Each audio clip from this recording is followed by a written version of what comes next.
Mutiara Iman. Assalamualaikum warahmatullahi wabarakatuh. Selamat datang di channel Mutiara Iman yang mengulas seputar sejarah dan fakta-fakta Islam. Gejolak perang yang terjadi di dunia menimbulkan keprihatinan yang mendalam. Sebagian besar negara yang berkonflik ini adalah negara mayoritas Muslim karena permasalahan agama berkepanjangan. Jika dunia mengklaim sudah terjadi Perang Dunia Pertama dan Kedua, maka masih ada perang yang lebih dahsyat yang akan dialami umat berdasarkan nubuat akhir zaman. Yang menarik adalah beberapa negara yang berperang saat ini disebut-sebut dalam nubuat atau ramalan tersebut. Perang ini akan menjadi kemunculan Dajjal, sosok eskatologis Islam yang dilaknat Allah dan akan muncul pada akhir zaman. Berdasarkan hadis Nabi Muhammad SAW, akhir dari perang tersebut menjadi awal dari kehidupan manusia yang kekal, yakni kiamat. Apa saja perang tersebut? Berikut ulasannya. Urutan perang ini lengkap dijelaskan dalam hadis Nabi Muhammad SAW. Nantinya pada akhir zaman manusia akan mengalami dua perang besar, yakni perang Al-Malhamah Kubro dan perang Armageddon. Dua perang ini akan terjadi beruntun, yang puncaknya adalah kemunculan Dajjal. Perang Al-Malhamah Kubro merupakan perang besar pertama yang terjadi setelah peperangan beruntun yang terjadi sebelumnya. Pada perang ini, pasukan kaum Muslim akan melawan kaum Rum.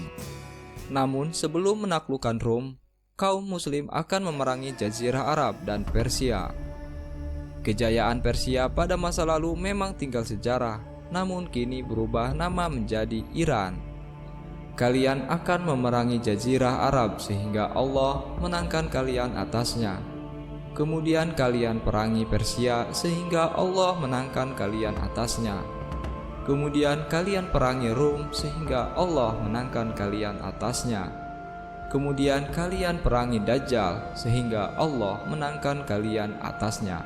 Hadis riwayat Muslim. Lantas siapakah kaum Rum yang dimaksud?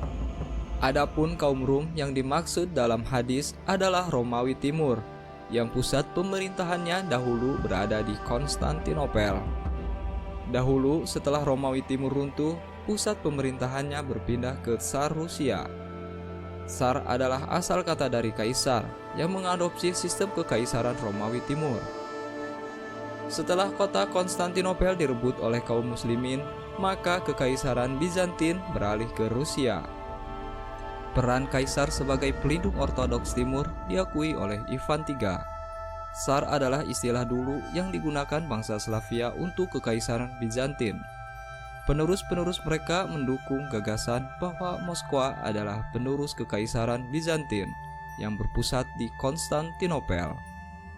Gagasan kekaisaran Rusia adalah sebagai kekaisaran Rom itu tetap hidup hingga meletusnya revolusi Rusia tahun 1917 Masehi.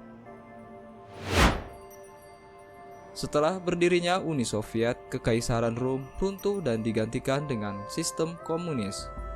Akan tetapi setelah Uni Soviet runtuh, kekaisaran Rom dilanjutkan kembali oleh negara Rusia modern sekarang ini.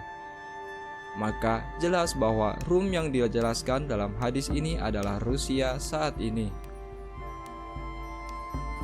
Saat itu sikap Rusia adalah sebagai penentang Zionis Dajjal. Namun mereka masih bersekutu dengan Iran. Namun pada masa Al-Mahdi nanti, Rusia akan meninggalkan sekutunya dan berdamai dengan kaum Muslim, sedangkan Iran akan bersekutu dengan Zionis Dajjal. Kamu akan berdamai dengan Rum dalam keadaan aman. Kemudian kamu dan mereka akan memerangi suatu musuh, dan kamu akan mendapatkan kemenangan serta harta rampasan perang dengan selamat. Kemudian kamu berangkat sehingga sampai ke sebuah padang rumput yang luas dan berbukit-bukit. Maka seorang laki-laki dari kaum salib mengangkat tanda salib seraya berkata, "Salib telah menang." Maka marahlah seorang laki-laki dari kaum muslimin kepadanya, lalu ia mendorongnya dan jatuh hingga meninggal. Pada waktu itu orang-orang Rum berkhianat, dan mereka berkumpul untuk memerangi kamu di bawah 80 bendera, di mana tiap-tiap bendera terdapat 12.000 tentara. Hadis riwayat Ahmad, Abu Dawud, dan Ibnu Majah.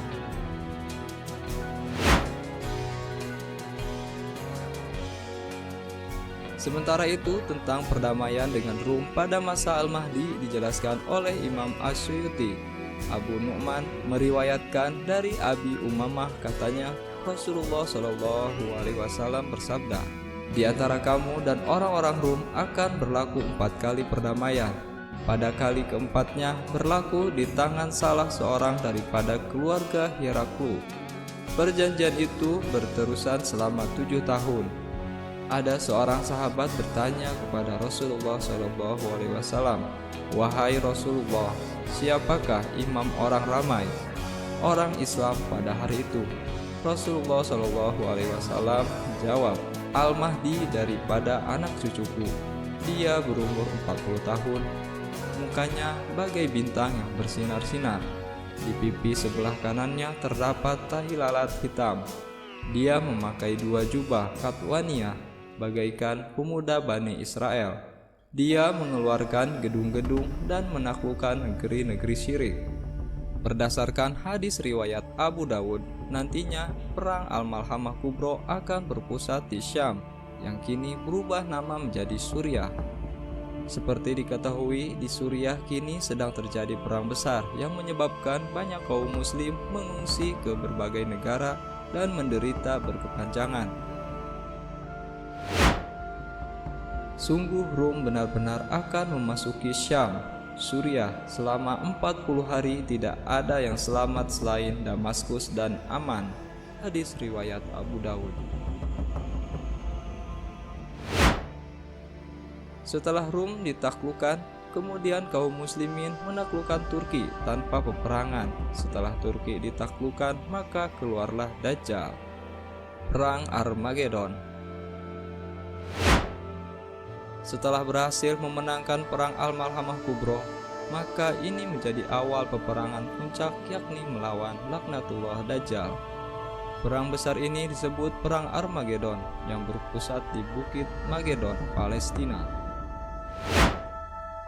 Perang ini dalam hadis Rasulullah disebut juga dengan Perang Gog-Magog atau Ya'juj dan Ma'juj.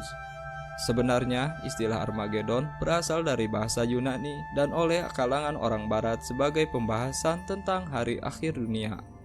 Sementara dalam beberapa manuskrip yang tersimpan di Timur Tengah, Islam menyebutnya dengan istilah Al-Majidun atau kemuliaan, yaitu perang kemuliaan. Perang mahadasyat ini berjalan dalam jangka waktu yang panjang sehingga menyeret seluruh negara di dunia. Nantinya dunia akan terbagi menjadi 2 poros, yakni kaum muslim yang dipimpin oleh Al-Mahdi dan kaum kafir yang dipimpin oleh Dajjal. Lalu di tengah huru-hara yang tercinta, Allah Subhanahu wa Ta'ala menurunkan pertolongan, yakni diturunkannya Nabi Isa alaihissalam, putra Maryam. Nabi Isa akan turun di Menara Putih di timur Damaskus ketika menjelang fajar. Kemudian Isa masuk ke markas kaum muslimin dan ikut dalam barisan sholat subuh. Setelah itu, ia bersama Al-Mahdi akan memimpin kaum muslimin menyerbu seluruh markas kaum kafir, bahkan berhasil membunuh Dajjal dan seluruh orang-orang kafir. Hal ini dijelaskan dalam Zakaria 89:13 bahwa sebagian besar bangsa Yahudi akan mati dalam perang Armageddon dan 2/3 dari mereka akan musnah. Sedangkan dalam kitab Zagial 12:39 disebutkan akan berlangsung 7 bulan sehingga umat Israel berhasil mengubur mereka, orang-orang mereka yang terbunuh sebelum membersihkan bumi. Wallahu a'lam bishawab. Demikian kisah singkat perang besar di akhir zaman yang dapat kami berikan. Semoga bermanfaat. Mutiara Iman.